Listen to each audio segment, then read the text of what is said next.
Welcome back, Weebs and Weeboos, to a mid-season which I think is really going to shake things up by the looks of things, because, well, not that there's that many new changes, but these changes are, well, some of them are pretty crazy, but let's go in order. First of all, ignoring these top 5 cards, which are part of a rework of an already existing card, so we'll get to that when we get to that.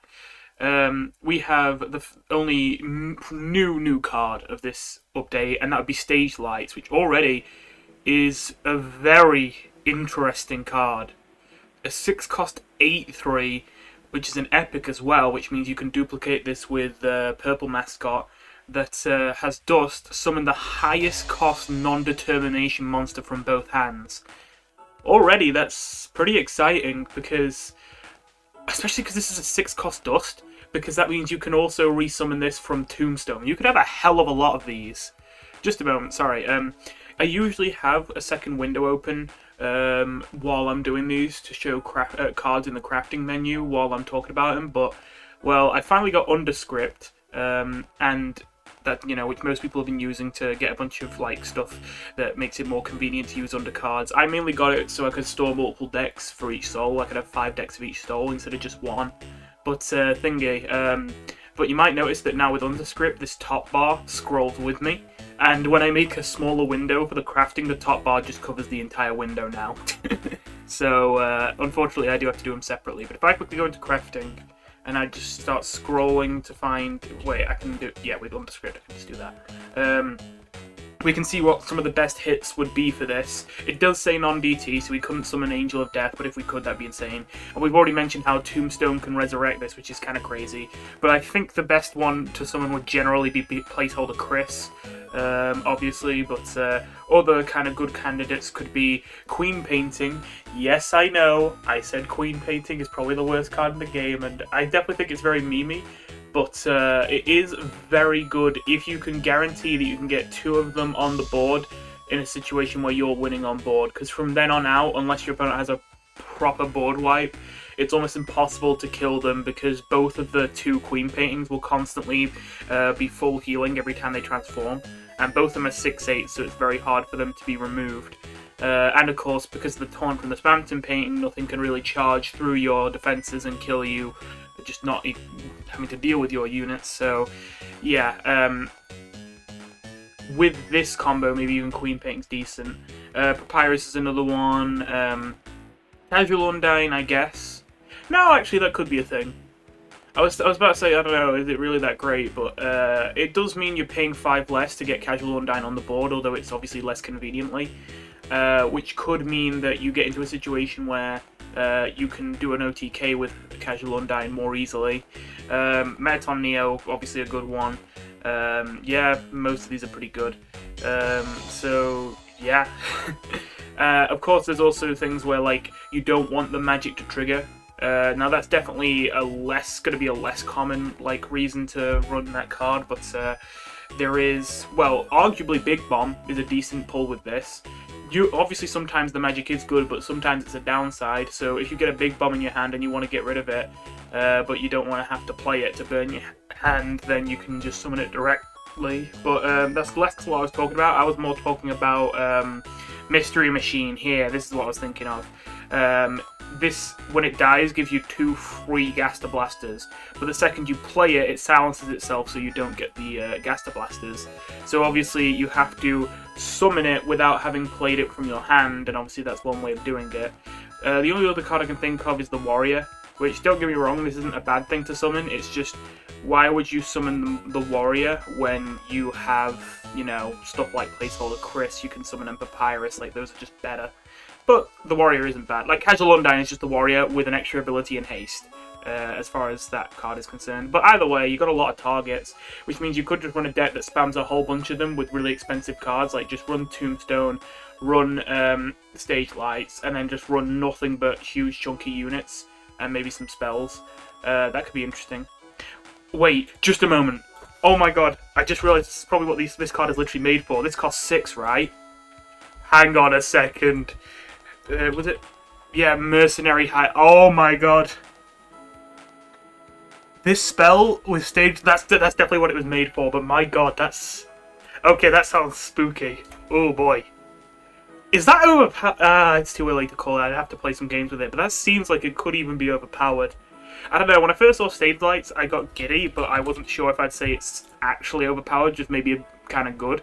Just because it is pretty good stats. I mean, usually I'd say 3 health, despite the attack, doesn't matter on such an expensive card. But on a card that gets a benefit from when it dies, I like 8-3 as a stat line. Obviously this benefit is huge. It's so good. I mean, the only card that comes close to this good is for, like, cheating things out. When I say card, I do mean single card. Obviously, Business Guy Integ is probably the best in terms of cheating things out, but that's a combination of cards. The best single card for cheating things out is probably just Ambush. If we're talking about units specifically, I guess otherwise it'd be Noel for spells, but Ambush kind of doesn't cut it a lot of the time, because even though you get to summon something costing 9 or less for 6 and have it attack instantly, after it attacks it gets paralyzed, and yeah, usually it's used more as a defensive play than an offensive play, but then it's kind of hard to get value off of something that's defensive, cheating your mana, not your mana, your gold out early. So yeah, already off to kind of an interesting start. But yeah, Clam has gone from a 5 cost to a 4 cost. I'm not sure if that really changes anything. Clam, well, let me just put in Ghana because they'll get a couple up. Yeah, Clam is now a 4 cost 3/4 instead of a 5 cost 3/4. This would heal 3 health, and if you'd already played a Gaster follower that turn, would also give all allied Gaster followers +1/+1. Oh, have I got caps lock on? Yeah, I have. Only thing with that is, or is it G followers? Yeah, it's not Gaster followers, it's G followers. Yeah, the only thing with that is I think that Gaster follower decks kind of suck. I don't know, there was a point at which I thought, nah, maybe they're alright, just because when you do get set up with constantly re-triggering Gonakid's effect and returning Gaster to your hand to constantly just kill everything on the board, it is like, for a lot of decks, that's a state you can't win from. But just looking at what they have to do to get to that point, I feel like they've got so many rough spots. So yeah, I think that this doesn't change much for now. I think it's a good change, but I don't think this will actually have much of an immediate effect on the meta for now, because, well, it just seems like I don't see Gaster followers being what's good. Yeah, Gaster follower 1 and Gaster follower 3 have also been changed. I'm kind of surprised I didn't notice that earlier, but I wasn't looking at them too closely, I'll admit. G follower. So that's 1 and 3. So, wait. Sorry, I know I literally just looked at it. I thought it just said stat changes. What were the changes? Wait, was Gaster follower 1 a 3 cost? No way. No, that sounds wrong. Oh wait, there were 3 cost 3/3. Oh wait, no, that is right. I'm thinking of Ficus Liquor, because the card that Gaster follower 1 is based off of his Ficus Liquor, and that is a 2 cost 2/2. So that's why I was thinking, okay, so it's gone from a 2 cost 2/2, a 3 cost 3/3 to a 2 cost 2/2. That's definitely an improvement. It makes it a better synergy activator, because, well, you know, you usually play it first and then use the card you drew with the small gold cost of the card to instantly, you know, trigger the synergy on that turn. And what was Gaster follower 3? Look at 2 random Gaster followers and add 1 to your hand. Synergy, add both with -1 cost instead. I think it didn't used to give the -1 cost, because I'm pretty sure it did used to give both. Anyway, Cop Undyne has gone from 5 health to 6, which might seem like a completely irrelevant change. Obviously, it's to make her a little bit better when she isn't being used to hit face, which I like that, because it definitely felt like, even though they very clearly are making this to be a charge card where you don't always hit face with it, and I like that, but I feel like they didn't make it very balanced before. Usually the 4 direct damage would be better than the spread damage, so +1 health just means it trades a bit better. However, I will say this, personally, so, okay, you know what, I gotta come clean. I got to Legend still this season, but this is the worst season I've ever had in terms of trying to get to Legend. Mostly basically because I didn't want to play combo, and combo was what was good. At least from my perspective, I hear that apparently high level players, like top Legend players were mostly just playing mid-range, like the Great Door Integrity mid-range with like Mercenary Hire and Birdly and all that, which I played a bit of that deck, and it definitely seemed effective, but at least in my experience, most of the people in Legend I was playing against were playing Business Guy Integ, Ultimate Heal OTK, or some other kind of OTK. Like I ran into a couple people playing a Determination Charge OTK with last stream where they purposely set themselves to 1 health. But yeah, anyway, all that preamble to say, yeah, that's the lowest win rate I've ever had. To be fair, a lot of this is from earlier in the season when I was trying to make aggro work, just because it would climb faster, and I didn't feel like taking ages to climb, and then I realised, right, screw it, I guess that's not what's going to happen, but yeah, in the end, what got me to Legend, well, it wasn't just one deck, but I was alternating between playing, mostly Ultimate Heal OTK and the Integrity Door deck. But yeah, so I think Ultimate Heal, at least I don't think in the patch notes there was any nerfs to Ultimate Heal, so this is going to help Ultimate Heal a bit, because in my version of Ultimate Heal I use Undyne as like charge damage, because she has more health than attack unlike most charge cards, so especially with Ultimate Heal she can close out some early kills. Biker Lancer is about as good, and you know, Biker Lancer I also run in that deck, but I think most versions of the deck don't run Undyne, not because she's like bad in that deck, but because she's an epic, and most versions of Ultimate Heal run Throne to tutor Ultimate Heal, which goes off of rarity. It draws the rarest card in your deck, so if you had a legendary or another epic in your deck besides Throne, you wouldn't always draw Ultimate Heal. But my version uses Chilldrake to draw it, because Ultimate Heal is the only spell in the deck. It can draw your other evil plan since it uses the Build a Machine artifact, obviously, to swap their attack and health. But I'm running 2 Childrakes, and, you know, with Mulligan on top of that, basically every game you will get your first Ultimate Heal eventually in time. I think I only lost 1 game because I didn't draw Ultimate Heal before it was too late. But anyway, getting off track there, but the increased health for Undyne, even though it's only 1, does mean that Ultimate Heal, if you're running that version of the deck, does get kills a little bit earlier. So maybe Ultimate Heal continue to be what's good, but maybe not. Again, when we get back to these cards, I have a bit of a prediction for how the rest of this season's going to go. So, what's next? Broken Pillar. Ah, yes, this is a change I'm happy about. So, Pillar has always been a weird card to me, because instant attack boosts, like, you know, being able to give monsters a stat boost, like when they're already ready to attack, it's something that seems like quite rare in this game.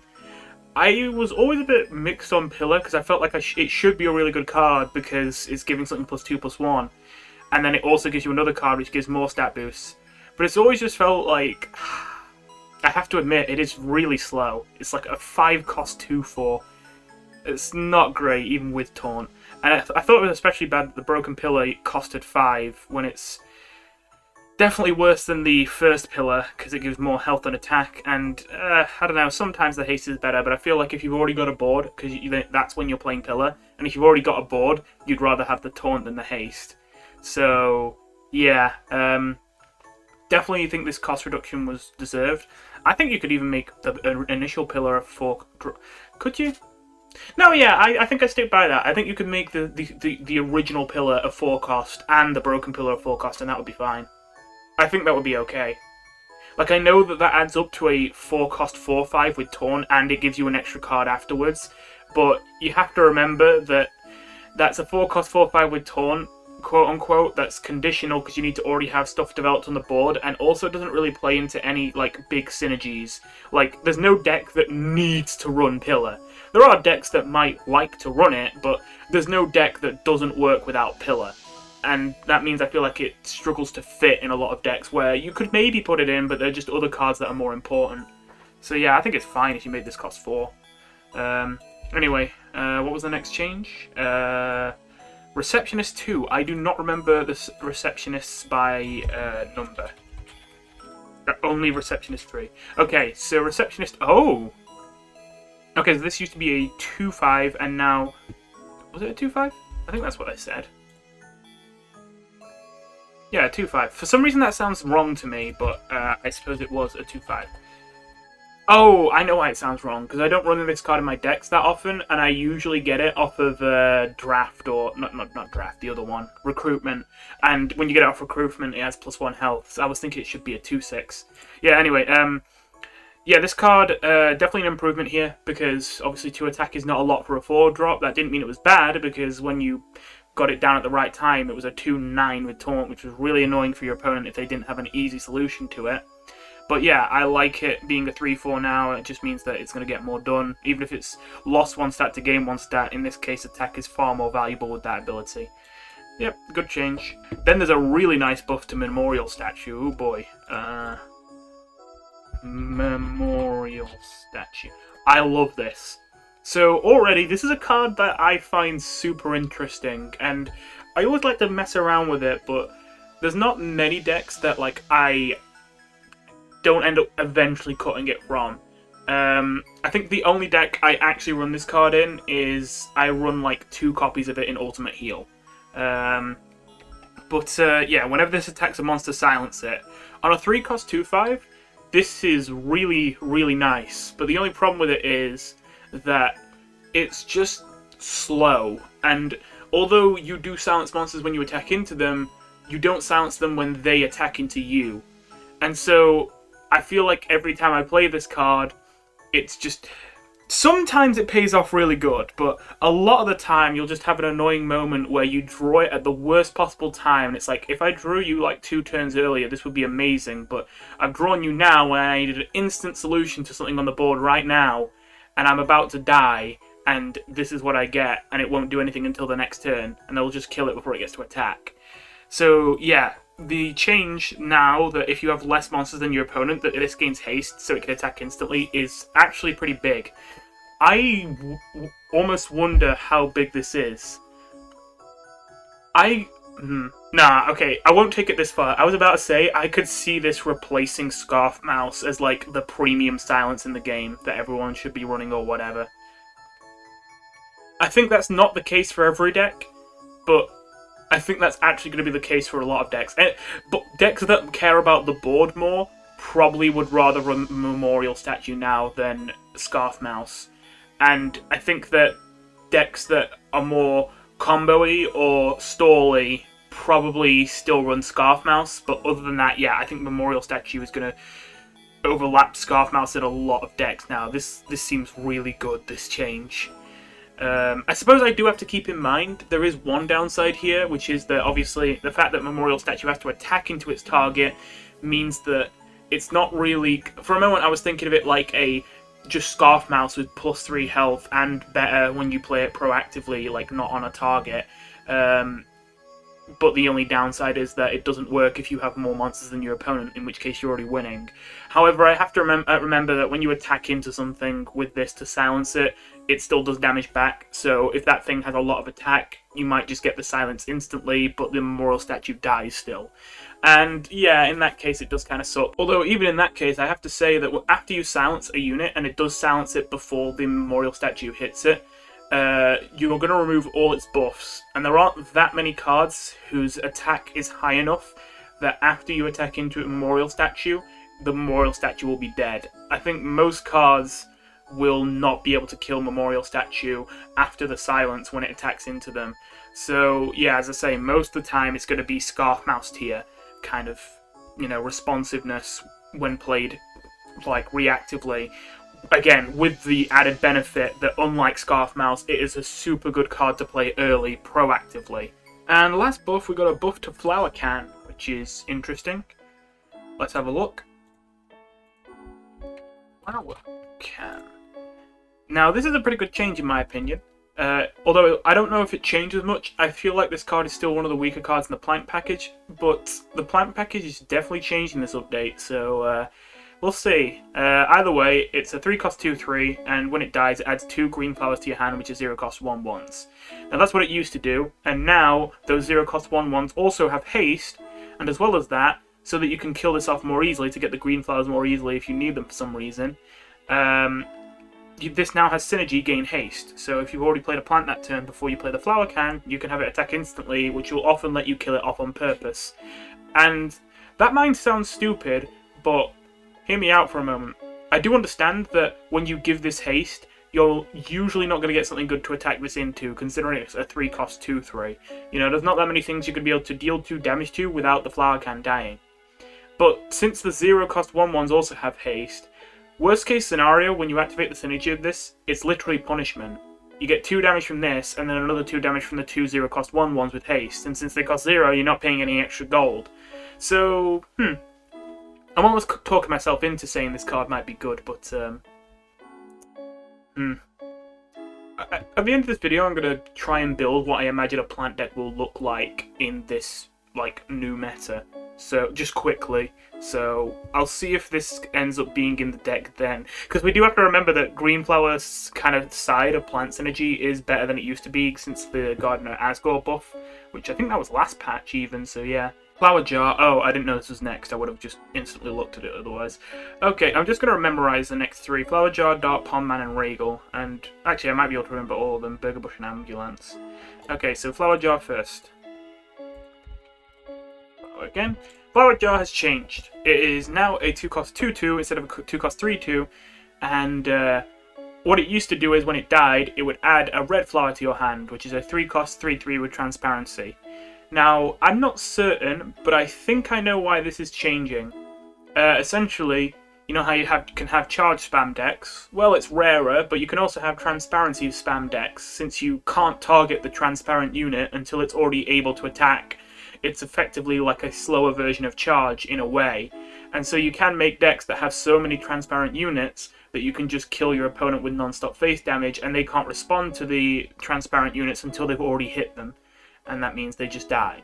Now, I don't know if that was actually good or not, because I did run into a couple people at Legend running that, but only at the start of the season, and I didn't see anyone play it afterwards, and I couldn't tell if it was good or not, because I did try to play the deck for a little bit, but I just got really unlucky. The first couple games I had was like, okay, Integ deck that's running a whole bunch of carousels, so they don't need to target the transparent units, so they can just wipe my board anyway. Oh, that sucks. Next game. Oh, hey, it's someone running a Proceed deck, and Proceed doesn't target them, so they can wipe my entire board, even though everything's still transparent. Oh, well, next game. Oh, it's Integrity again. Oh, it's carousel spam again. You know, it was that didn't go well for me. They had like almost every single type of way you can kill something that's transparent. Anyway, so I don't know if that was good or not, but either way, it definitely seems like it had the potential to be super frustrating, especially considering it was 2 cost dust, which meant that you could obviously spam it. You know, anytime you got like a guaranteed source of direct damage, you have to make sure that you can't hit a critical mass, where you can get so much of it, like just an infinite supply of it, to the point where no matter how much healing your opponent does or how much taunt they have, it doesn't matter anymore. They will die eventually. You don't want a situation like that, and obviously we weren't really at this point yet, but in theory, with abstract art, you could potentially create a kind of situation where you're just spamming your hand full of 3 cost 3/3 transparencies and just murdering the opponent with them. So I don't know, but I'm going to guess that's why they opted to make this change. So the change version will catch a green flower, again just a 1/1 as a plant. Now that's pretty bad, a 2 cost 2/2 that just dust leaves a 0 cost 1/1 on the board. But then if it has program 2, so if you spend 2 extra gold, pay 4 for it, you instead catch a red flower, and then it summons a 3/3 with transparency instead. But then, as well as that, if you have 6 gold instead, you'll spend 6 gold and catch a blue flower, and when it dies you'll get a 5/5 with taunt. Now, overall, this card didn't interest me at first, and my first reaction is, I'm not gonna lie, I think this sucks. I think this looks like one of the worst, like, plant cards now. However, there is one thing that I did not realize until halfway through what I was saying earlier. You can still use abstract art on this. So I don't know if this goes in the plant deck per se. However, I could definitely see an abstract art deck which tries to get a flower jar down with a blue flower caught inside it, and then spams blue flowers onto the board with the 2 cost abstract art. I wonder if that's just maybe a bit of a meme though, now I'm saying it though. Like, it sounds really strong, but all I'm thinking is you pay 6 up front for a 2/2 at first. you'd have to play the abstract art straight away, which is 8, and then you don't have enough board spaces to pay 10 for another one. Like, if you could play another abstract art, but then you wouldn't have another board space. I suppose... No, it might not be an abstract art, it might be a self-sacrifice deck. That might be how it turns out. I'd have to think about that. You know, I do overall like the rework they did of Angel Doll, but if we had the old Angel Doll still, I think old Angel Doll would make this card really good. But, Angel Doll's been reworked now. So we only have abstract art to trigger this dust as far as I can think. And it's probably not worthwhile summoning it. I was about to say it's probably not worthwhile summoning it off of Tombstone, but even if you did summon it off of Tombstone, it wouldn't have the blue flower court in it. I think it would just have nothing in it. So, that's a shame. Anyway, Dark Ponman. I didn't actually check what was different about this one. Add 3 Ponman to your hand, or give all Ponman in your hand a board +1/+1. Oh! Huh. So if I remember correctly, the second option here used to be to just draw a Ponman from your... not a Ponman. A piece from your deck and give that piece +1/+1. Which I thought was a decent option. But now, instead, it's a buff for all Ponmen on your hand and board. And that might be better. I don't know, I kind of like the other option, but I have to admit that when you're spamming Ponmen, it definitely sounds like this buffing everything in your hand and board sounds like the stronger option. I don't play pieces much though, so I can't really say. Then it was, I think it was Ragel next. Okay, this is the big one. Yeah, you know how I've been alluding to plants gonna be completely flipped on their head? Ragel got changed, which I have to say is kind of inconvenient timing, because I never really used this card before, because I don't know why, but I had it in my head. I don't know, maybe someone can tell me if this was true with an older version of Ragel. I had it in my head that when Ragel gave everyone random effects, the chances, like, there was a chance that those random effects could be awful. Like, there was a chance that they could give your own monsters KR, and that you could silence your own monsters and all that. And that's why I didn't really run him before, because whenever I played him, I always just got unlucky, and I swear I remember him, like, silencing and KRing all my own stuff, and it's like, what the hell? It was a while ago that I first tried to play him, so maybe he was like that in the past. I can't tell if I'm misremembering this now. But either way, for that reason, I never really touched Ragel, and then I look back and I'm like, wait, all these effects are positive. I know he gives them to the enemy as well, and I know you don't choose which effects you get, but literally all those effects are positive. And then I realized, wait, actually Ragel's actually kind of not, I don't know if it's say overpowered, but definitely a decent card, so a bit frustrating that I was just starting to enjoy this card and then it gets changed. However, this change seems even stronger than what Ragel was before. So 3 cost 2/2 instead of a 2 cost 2/2.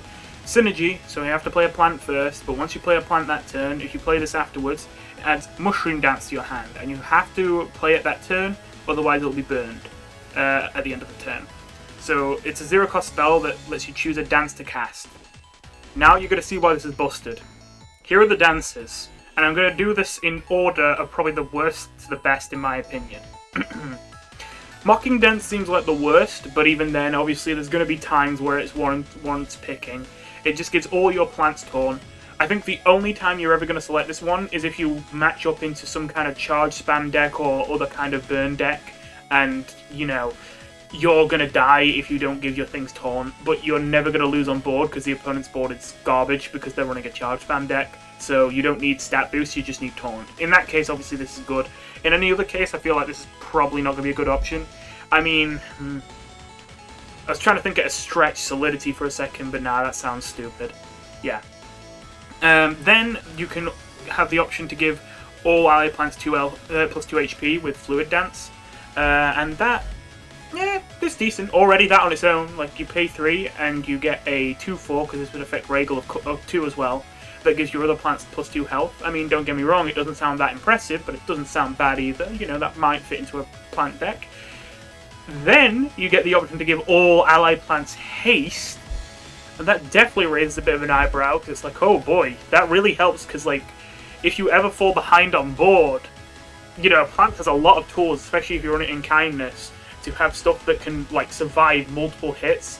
And in my experience, usually what causes you to lose with plants is if your opponent just has something like a ridiculously powerful board clear and they get it down and it just wipes everything you have. You know, Hypergoner, business guy integ, you know, getting their combo, contamination, that kind of thing is what stops you from snowballing and winning the game.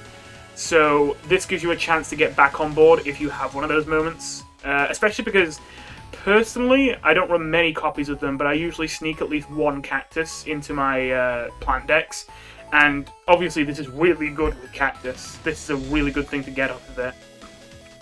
And finally, the big one, Sweet Dance. Give all ally plants candy. A reminder, candy is an effect which makes the monster heal by 3 at the end of its owner's turn every turn. Oh my god! Yeah. So that is insane. Now you might be thinking, why is that insane? That is insane because, well, okay, let's quickly go. Plants. Ghost Tree exists, and I know that not everyone thinks Ghost Tree is a great card, but honestly, I still defend it. I think Ghost Tree is an amazing card. Well, I don't know about amazing. It's not like the best card in the plant deck. That's definitely either Dark Candy Tree or Bloody Tree. But either way, Ghost Tree is definitely like still one of the cards that's a 3 of in basically all my plant decks. The only time I wouldn't run Ghost Tree as a 3 of is if you were playing Perseverance plants instead of Kindness plants.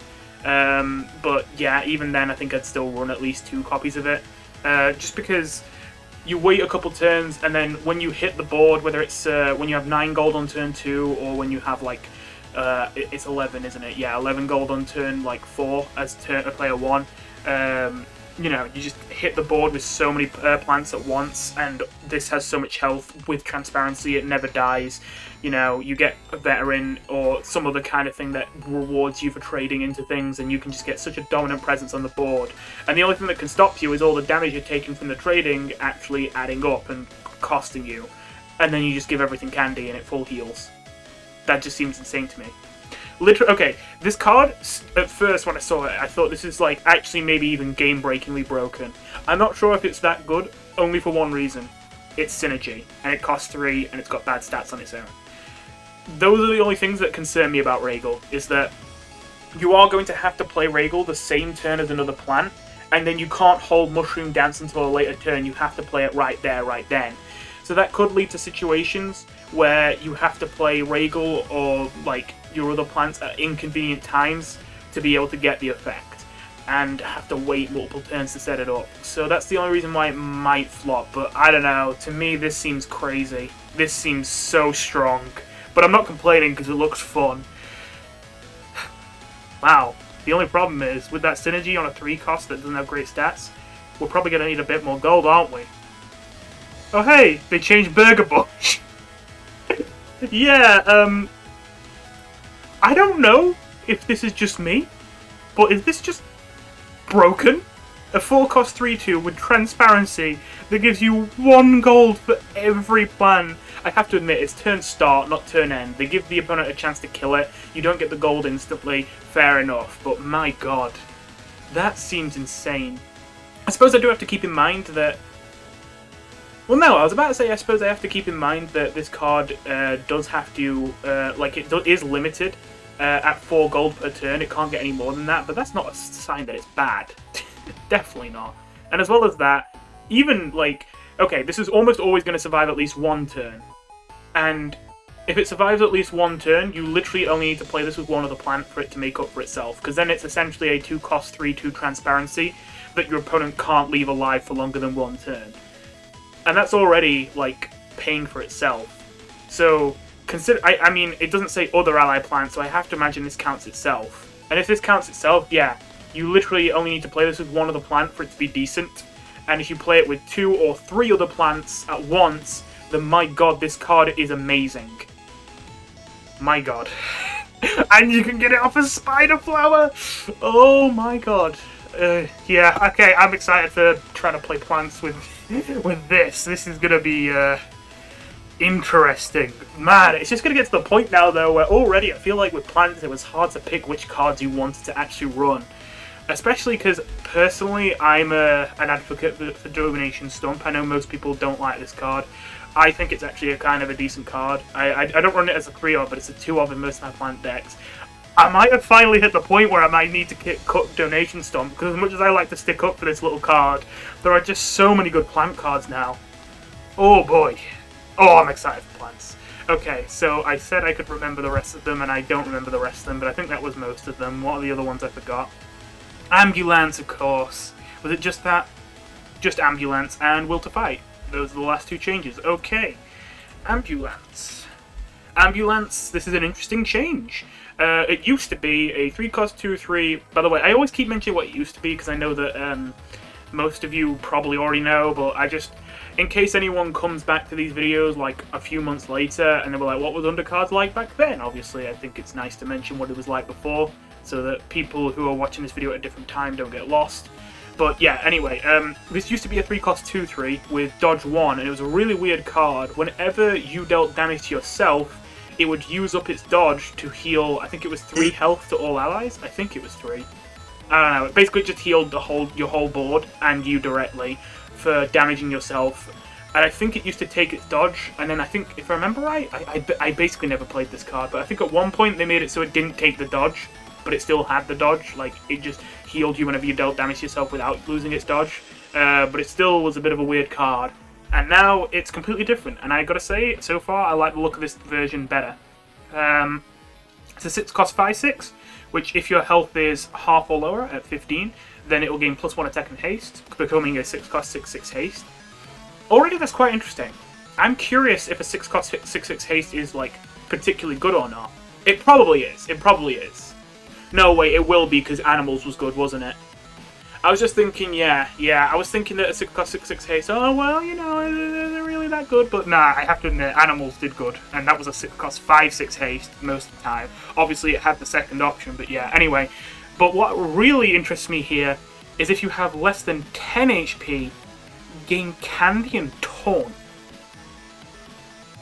Now, I don't know what to feel about this, because, okay, let me put it this way. I think if you can make a deck that is even semi-consistent, that can healthily, like, confidently survive at 9 health or less, because I don't think it would count 10, considering they didn't say or less, they said less than. I don't think it would count 10 health as less than 10. So, if you can make a deck that is comfortable at 9 health and won't die, like, I imagine a Determination deck, but maybe it's not Determination, maybe it's another Soul. If you can make a deck like that, then I do think that any control deck will fucking pop the hell off with a 6-cost 6/6 haste taunt Candy. That is insane. The only problem is, can a deck like that work? I definitely think you can consistently get lower than 15, so I think it's you'll be able to pretty consistently get this as a 6-cost 6/6 haste. But I don't know if you'll be able to get the Candy and Taunt often enough. I'll say this. This has the potential to be a genuinely broken card. I think it's just a good card, which is obviously a good thing. You know, we kind of don't want broken cards. For now. I could see it in the future becoming broken, but for now, I think this card's... I'm going to guess this card's going to be just good. I'm guessing that it's going to usually just be a 6-cost 6/6 haste, but I have to admit, the thing that pushed me over the edge to say, nah, it's probably good enough to fit into decks, is that I think you won't play around it. I don't think you build your deck around it, but I think you'll just put this into control decks.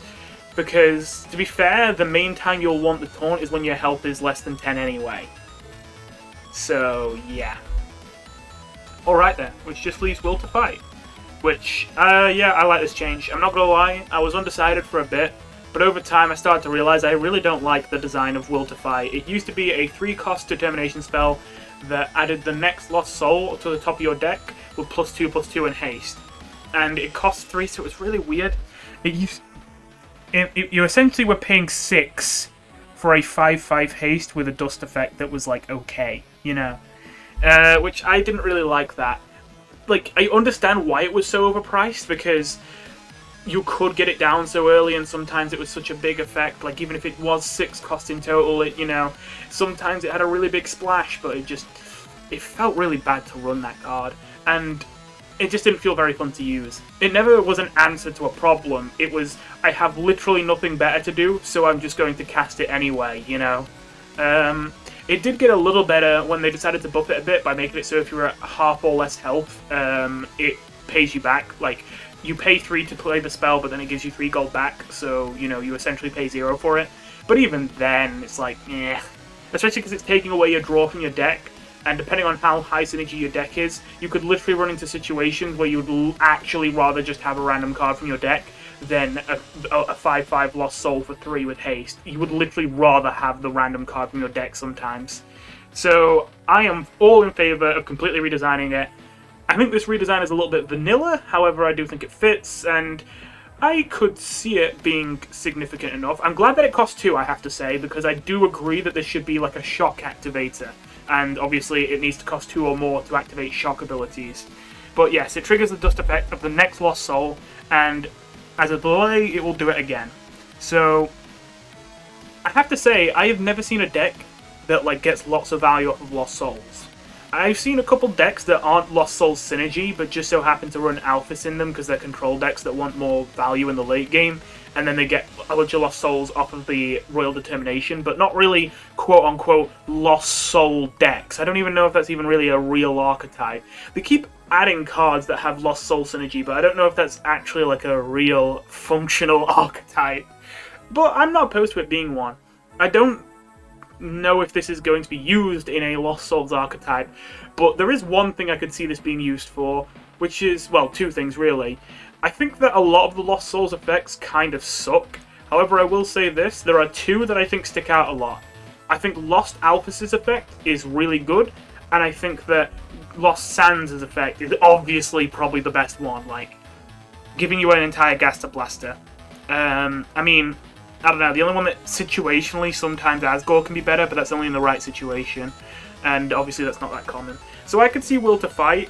I don't think it's going to be that good or anything, but I think it could be playable when before I'm not even sure if it was really playable. If a spell-heavy DT deck is a thing, but I'm not sure why a spell-heavy DT deck would be necessarily a thing to do. So, that kind of depends.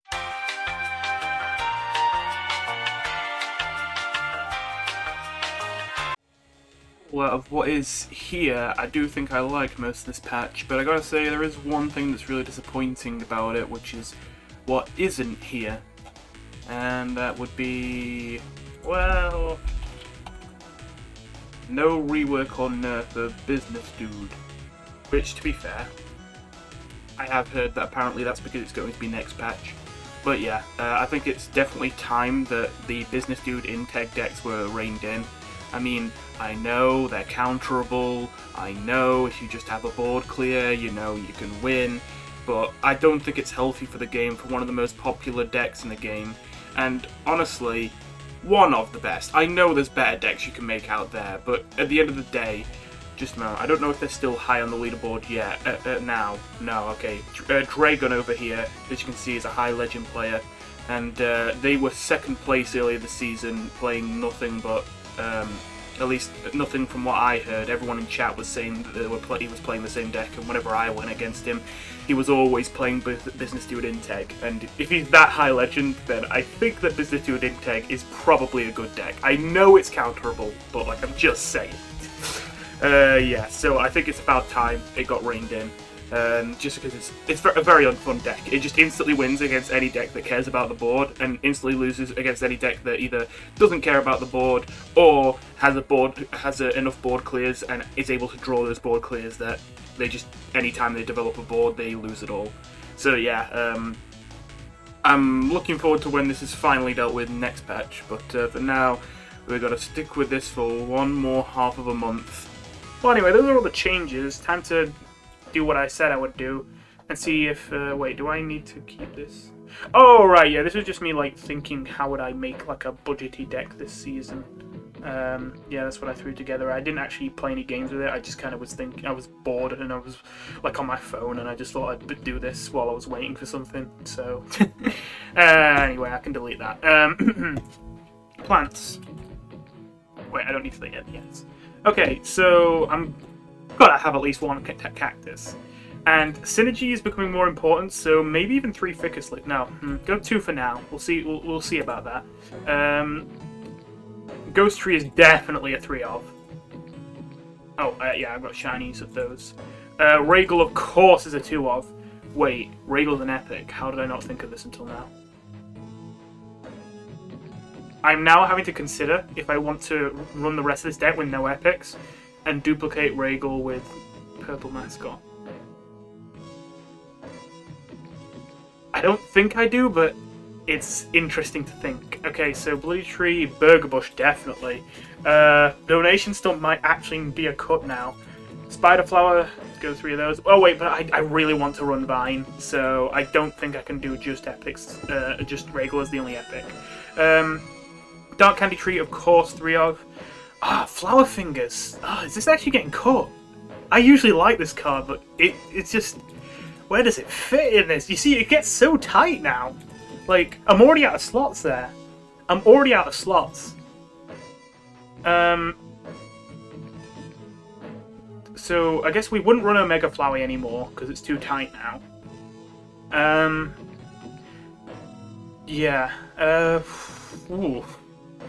Okay, what am I, like... If I want to try and activate Synergy, what are my Synergy activators? Obviously, Ficus Licker, Cactus, Ghost Tree...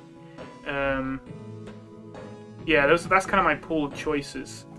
So I might need more cheap plants. Okay, so I've got a lot of 4s. Oh my god, am I at the point where I'm not running 3 Bloody Trees? Okay, not running 3 Bloody Trees, not running 3 Flower Fingers. We are still running 3 Dark Candy Trees. Even then, there's not many deck slots we've opened up, but it's something. Alright then. Do we run Flowey?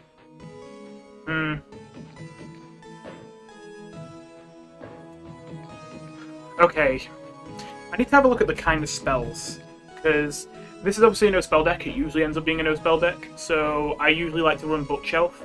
But Bookshelf's always a weird one, because it's like the only non-planet in the deck, and I don't know whether I should cut it a lot of the time, because it is slow, but just because Bookcase gives you so many options, like, you know, it provides you a lot of flexibility that can sometimes save you. If you're like in a situation where you're in a losing matchup, but then you can just play Bookshelf and get the exact card you need to flip that matchup around. Test of Will works well with this because we've got a lot of higher health and higher attack. No, I had it right the first time. Higher health and attack. Feast is obviously really good off of that. Pezzatam's pretty good. Pie's pretty good. Soothing's pretty good. But do we have anything that's really good enough that we need it? Okay, you know what? One Bookshelf. I do that sometimes. I do run 1 Bookshelf instead of 2. It feels really weird doing that, but yeah. I'm still considering Purple Mascot. I'm not even kidding.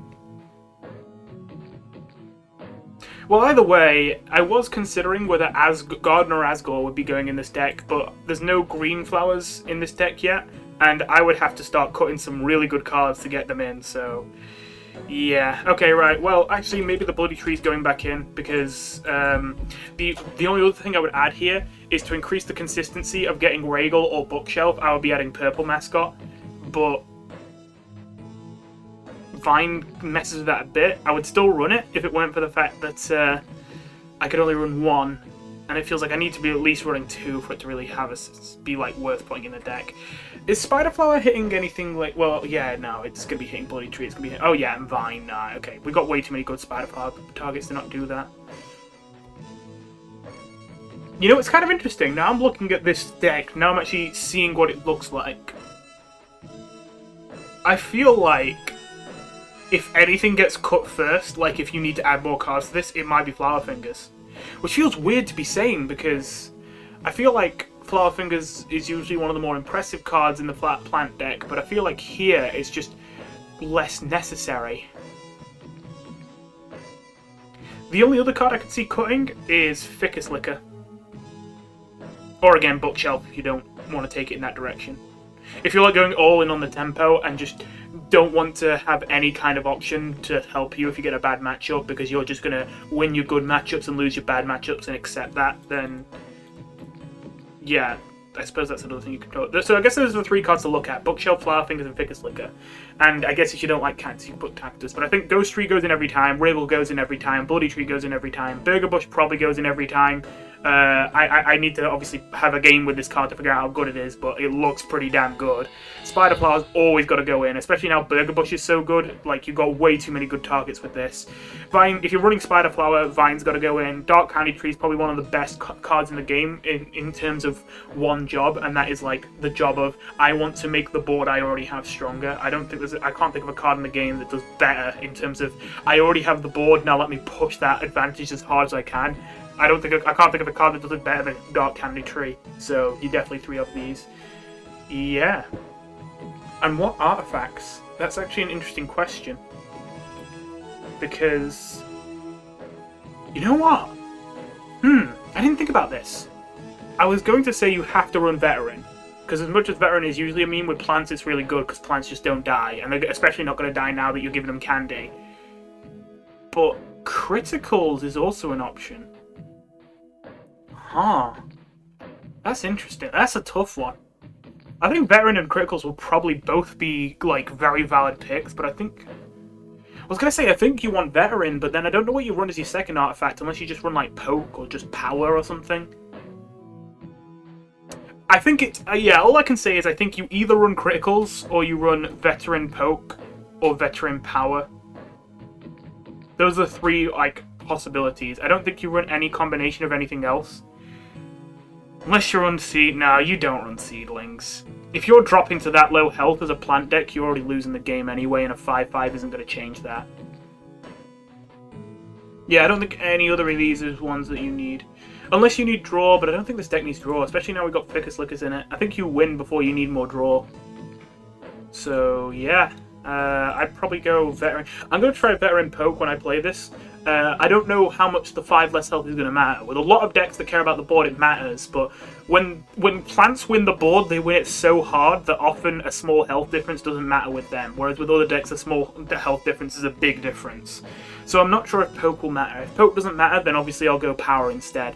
Especially because that could keep our Burger Bushes alive more easily, because, to be fair, I think they very purposely put them at 2 health. Like, 2 is just precarious enough that they're going to live most situations when you play them, but they are realistically killable by quite a few souls, even if they, you know, already have, even if they are transparent. Because, like with Justice, if you have the True Justice artifact, the Royal Justice thing from Alphys, you get double trigger passive, Burger Bush is dead. Strafe kills Burger Bush. Carousel could easily kill Burger Bush if there's a 1 health unit on the board. Hail, the Patience thing might kill it. You know, there's a lot of things that could kill it. I feel like it's at the point where it still will live most times. However, there are enough options in every soul that if a soul needs to deal with Burger Bush, they probably have some way to do it that isn't, like, ridiculously stupid. Well, anyway, I'm probably going to be trying this out, but for now, that's the end of the video. Unless there's any legendaries I can squeeze in here. I usually put Shawm in here, but, like, I just don't think there's room. I'll have to play it and see if any of these cards let me down. And if they do, obviously, I'll make some room for Shawm or maybe Ralsei. But, yeah. Damn. Oh, and even Flowey. No, Flowey didn't even make it in. But anyway, see you in the next one. Thanks for watching. Goodbye.